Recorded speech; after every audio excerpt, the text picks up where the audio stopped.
नमस्कार। चलिए आज बात करते हैं कैलकुलस के एक सबसे पावरफुल टूल के बारे में, यानी डेरिवेटिव्स। ये हमें न सिर्फ बदलाव को समझने बल्कि उसे कंट्रोल करने की ताकत भी देता है। व्हाइटहेड ने ये बात बिल्कुल सही कही थी। कैलकुलस एक तरह से हमारे आसपास की दुनिया को पढ़ने की एक भाषा है। ये सिर्फ रुकी हुई चीजों के बारे में नहीं है, बल्कि ये गति, बहाव और लगातार हो रहे बदलावों को समझने का विज्ञान है। हम सब अपनी जिंदगी में हमेशा ऑप्टिमाइजेशन यानी सबसे बेहतर की तलाश में रहते हैं, है ना? एक कंपनी को कम से कम लागत में ज़्यादा से ज़्यादा मुनाफा कैसे मिले, एक रॉकेट सबसे कम फ्यूल में अपनी मंजिल तक कैसे पहुंचे, मतलब हम ये कैसे जाने कि हमने वाकई सबसे बेस्ट नतीजा पा लिया है। और बस यहीं पर डेरिवेटिव की एंट्री होती है। बदलाव को समझकर और उसे मापकर हम उन पॉइंट्स को बिल्कुल सटीक तरीके से पहचान सकते हैं जहां कोई भी चीज अपने चरम पर पहुंचती है। तो चलिए इस पूरी प्रक्रिया को स्टेप बाय स्टेप समझते हैं। तो चलिए सबसे पहले डेरिवेटिव के सबसे बेसिक आइडिया को समझते हैं कि ये बदलाव की दर को मापता है। अब देखिए, डेरिवेटिव की सबसे पावरफुल बात यह है कि ये हमें किसी भी एक पल में हो रहे सटीक बदलाव को बताता है। ये कोई एवरेज नहीं है, बल्कि एक इंस्टेंट स्नैपशॉट है। असल में ये y के बदलने की रफ्तार है, ठीक उसी पल जब x बदल रहा होता है। इसको समझने का सबसे अच्छा तरीका है एक स्पीडोमीटर वाली एनालॉजी।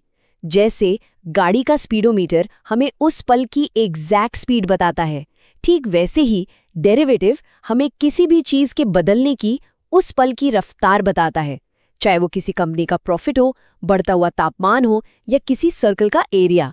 जैसे मान लीजिए हम किसी शांत तालाब में एक पत्थर फेंकते हैं तो लहरें बाहर की तरफ फैलती हैं। डेरिवेटिव का इस्तेमाल करके हम ठीक उस रेट को नाप सकते हैं जिस पर पानी से घिरा एरिया किसी भी पल बढ़ रहा है। ये सिर्फ बढ़ नहीं रहा है, इसकी एक खास रफ्तार है जिसे हम नाप सकते हैं। ओके, तो हमें स्पीड तो पता चल गई, लेकिन डायरेक्शन का क्या? ये जानना कि कोई चीज कितनी तेजी से बदल रही है, ये तो आधी कहानी है। क्या हम ये भी बता सकते हैं कि वो चीज बढ़ रही है या घट रही है? अब देखिए, यहाँ 3 तरह के हालात दिख रहे हैं। एक ग्राफ है जो लगातार ऊपर जा रहा है, दूसरा लगातार नीचे आ रहा है और तीसरा दोनों तरफ जा रहा है।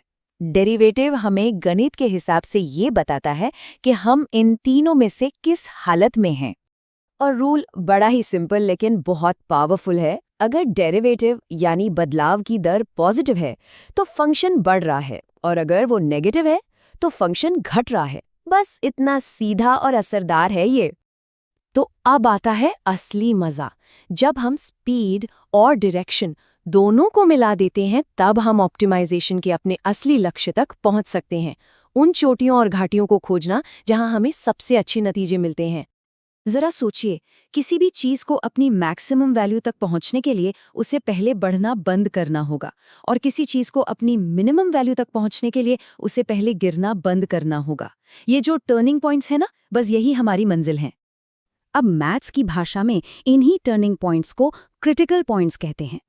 ये वो जगहें हैं जहां बदलाव की दर शून्य हो जाती है, मतलब ग्राफ एकदम फ्लैट हो जाता है, या फिर जहां डेरिवेटिव होता ही नहीं है, जैसे किसी ग्राफ का कोई नुकीला कोना। हमारी सारी चोटियां और घाटियां इन्हीं पॉइंट्स पर मिलेंगी। तो सवाल यह है कि इन पॉइंट्स को टेस्ट कैसे करें। इसके लिए है फर्स्ट डेरिवेटिव टेस्ट।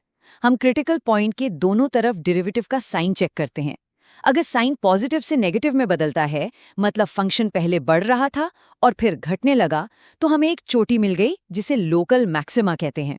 और अगर साइन नेगेटिव से पॉजिटिव में बदलता है तो हमें एक घाटी मिल गई, यानी लोकल मिनिमा। तो चलिए अब इन सारे टुकड़ों को जोड़कर पूरी तस्वीर देखते हैं कि हमारे पास असल में कितना शक्तिशाली टूल है। देखिए, हमने शुरुआत की थी बदलाव की तात्कालिक दर यानी रफ्तार को नापने से। फिर हमने उस रफ्तार के साइन का इस्तेमाल करके दिशा का पता लगाया, और आखिर में जहां दिशा बदलती है उन पॉइंट्स को पहचानकर हमने चोटियों और घाटियों को यानी मैक्सिमम और मिनिमम वैल्यूज को खोज निकाला। और देखिए, यहीं पर इन सारे कॉन्सेप्ट्स की असली ताकत छिपी है।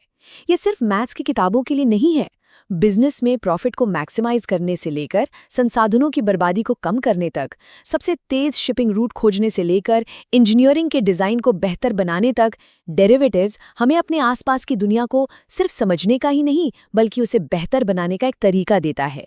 अब सवाल ये है, इसका अगला इस्तेमाल कहाँ होगा?